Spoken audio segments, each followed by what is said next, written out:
Hello everyone. నేను ఇప్పుడు ఇక్కడ ప్రొడక్షన్ ప్లానింగ్ అండ్ కంట్రోల్ సబ్జెక్ట్లో నుంచి ఇన్వెంటరీ మేనేజ్మెంట్ అనే టాపిక్ గురించి నేను ఎక్స్ప్లెయిన్ చేయబోతున్నాను. ఒక పర్సన్ నన్ను ఇన్వెంటరీ మేనేజ్మెంట్కి సంబంధించిన టాపిక్స్ గురించి ఇంకా దీనికి సంబంధించిన ఏదైనా అడిగాడు నన్ను. సో ఇప్పుడు నేను ఇక్కడ ఇన్వెంటరీ మేనేజ్మెంట్ యొక్క బేసిక్ టాపిక్ చెప్తున్నాను. తర్వాత దీని గురించి నేను ఇంకా ఎక్స్ప్లెయిన్ చేస్తాను ఎంత ఇన్ఫర్మేషన్ ఉందంటే. ఈ ఇన్వెంటరీ మేనేజ్మెంట్ అంటే దీని ఉన్న బేసిక్ టాపిక్. ఇందులో the process of ordering, storing, using and selling A companies రా materials, components and finished products. ఇక్కడ మీరే చూడండి. ఇప్పుడు ఇన్వెంటరీ మేనేజ్మెంట్ ఏంటిది? కంపెనీ ఇప్పుడు ఏదైనా కంపెనీలో కానీ రా మెటీరియల్స్ అంటే అమ్మడం మనకు బిజినెస్ చేయడం అనేది ఎంత మనకి ప్రాఫిట్స్ వచ్చాయా, అదే దానికి ఎంతవరకు అమ్ముడు పోయింది అది చెక్ చేసే దాని గురించి ఉండేదే ప్రొడక్షన్ ప్లానింగ్ అండ్ కంట్రోల్ అనేది. ఇది ఇన్వెంటరీ మేనేజ్మెంట్ అనేది ఉంటుంది, అంతా మేనేజ్ చేయడమే. సో ఇక్కడ ఏంటంటే ఈ రా మెటీరియల్ అండ్ కాంపోనెంట్స్ అనేవి ఏంటంటే, రా మెటీరియల్ అంటే ఈ మెటీరియల్స్ అనేవి అసలు ఏంటంటే ఇది అసలు దీంతో అసలు ఏం మ్యానుఫ్యాక్చర్ చేయకుండానే మామూలు నార్మల్ మెటీరియల్.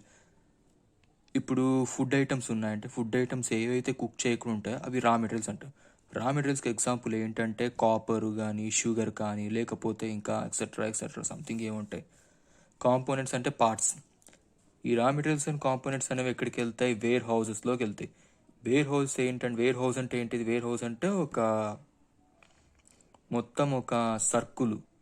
మొత్తం అన్ని ఈ వేర్ హౌసెస్లో మొత్తం అన్ని ప్రొడక్ట్స్ అన్నీ ఉంటాయి. రా మెటీరియల్ ప్రొడక్ట్స్ అన్నీ ఇందులో ఉంటాయి మొత్తం.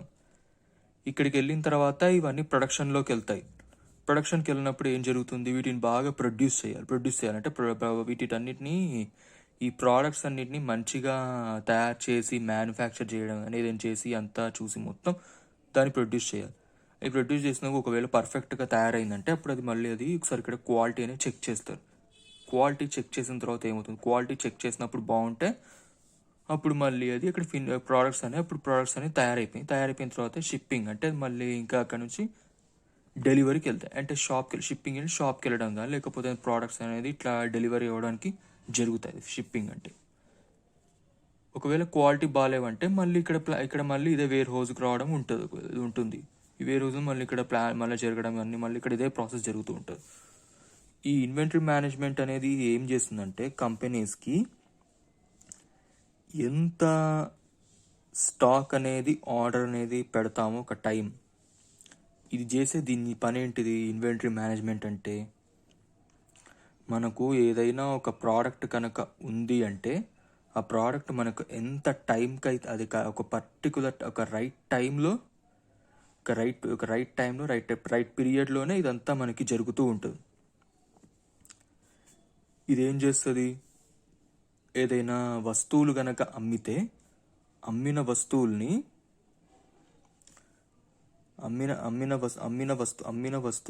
టైంకి అందాయలేవా అనేది చెక్ చేసి అప్పుడు customer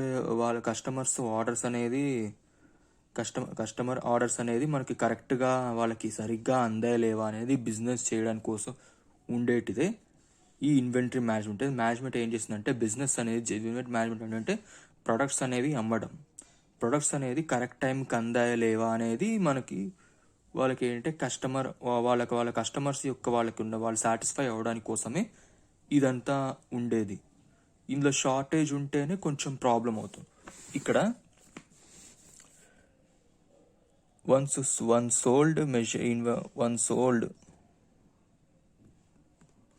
One sold inventory becomes revenue before it sells inventory, although report as an asset of the balance sheet. Ties up cash. Therefore, too much stock costs money and reduces cash flow. అంటే ఇప్పుడు ఒకసారి ఏదైనా product అమ్మడం కనుక జరిగితే, ఒకవేళ ఏ product అయినా కానీ ప్రొడక్ట్స్ అనేవి కరెక్ట్ టైం కనుక అమ్మడం అనేది జరిగితే ఏమవుతుంది? అప్పుడు ఆ ఇన్వెంటరీ అనేది వాళ్ళకి రెవెన్యూ అంటే వాళ్ళకి ఇన్కమ్ బాగా వస్తుంది. రెవెన్యూ అంటే రిటర్న్ ఇన్కమ్. వాళ్ళకి ఇన్కమ్ అనేది బాగా వస్తుంది. ఇది అమ్మక ముందు ఏం చేస్తాం, ఇది అమ్మక ముందు వీళ్ళు బాగా report and asset of the balance sheet అంటే ఒక బ్యాలెన్స్ షీట్లో వాళ్ళు ఏం చెక్ చేస్తారు, వాళ్ళ ప్రాపర్టీ అని. అసెట్ అంటే ప్రాపర్టీ, తెలుగులో సొత్తు అంటాం, సొత్తు.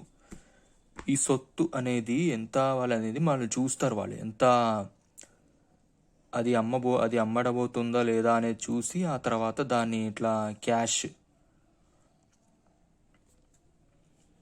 అప్పుడు క్యాష్ అనేది కాబట్టి అందువలన ఇక్కడ స్టాక్ కాస్ట్ ఇది ఎంతైతే స్టాక్ అనేది ఉన్నదో అది ప్రొడ్యూస్ చేయడానికి మనీ అనేది ఎక్కువ అమ్మితే అప్పుడు క్యాష్ ఫ్లో అనేది తగ్గుతుంది. సారీ, ఇక్కడ నేను కింద ఇక్కడ చూసుకోక ఇక్కడ ఓకే. ఒకటేంటంటే మనం ఎంతైతే మనము ఇన్వెంటరీ మేనేజ్మెంట్లో మనం ఇది మెజర్ చేసామో, ఈ ఇన్వెంటరీ మేనేజ్మెంట్ అదే అప్పుడు ఇన్వెంటరీ టర్న్ ఓవర్ అవుతుంది. ఇన్వెంటరీ టర్న్ ఓవర్ అంటే ఏంటంటే ఇది బిజినెస్ అనేది ఎంత అమౌంట్ అయితే అమ్మడం జరిగిందో బాగా, అది మొత్తం బిజినెస్ జరిగేదంతా వాళ్ళు తీసేసుకుంటుంది, బిజినెస్ తీసేసుకుంటుంది. ఇదంతా ఏంటంటే ఇదంతా తీసేసుకోవడం జరుగుతుందో ఒక పర్టికులర్ పీరియడ్లోనే అప్పుడు సేల్స్ అనేవి ఎంత బాగా జరిగాయి అనే దాని గురించి వివరిస్తుంది ఈ ఇన్వెంటరీ మేనేజ్మెంట్ అనేది. ఈ business does not want more stock than sales. ఈ బిజినెస్కి ఏం కావాలి, ప్రొడక్ట్స్ ఎంతవరకు అయితే స్టాక్ అనేది వచ్చిందో అది కరెక్ట్గా సేల్ అయ్యి వాళ్ళకు ఒక పర్టికులర్ టైంకి వాళ్ళకి అక్కడ సేల్ అవ్వడం అనేది జరగాలి. దానికంటే ఎక్కువ జరగాల్సిన అవసరం వాళ్ళకి లేదు. ఈ poor inventory turn over can leads to dead stock or unsold stock. ఈ గుడ్ ఇన్వెంటరీ స్టాక్ అంటే ఏంటిది, స్టాక్ అనేది మనకి కరెక్ట్గా గుడ్ ఇన్వెంటరీ ఏంటంటే స్టాక్ అనేది బాగా అమ్మడం జరుగుతుంది. కంపెనీ నుంచి అక్కడ ప్రోడక్ట్ వేర్ హౌస్ నుంచి అట్లా ప్రొడక్ట్స్ అట్లా వెళ్ళడం కానీ ఇట్లా ఉండడం కానీ మొత్తం ఈ ప్రాసెస్ టైప్ అని కరెక్ట్గా జరుగుతుంది. అదే పూర్ ఇన్వెంటరీ టర్న్ ఓవర్ వల్ల ఏమవుతుంది, సరే ప్రొడక్ట్స్ స్టాక్ అనేది సరిగ్గా వెళ్ళడం అనేది జరగదు. ఇది బేసిక్ ఇన్వెంటరీ మేనేజ్మెంట్కి ఉన్నది టాపిక్ ఇది. Okay, thank you.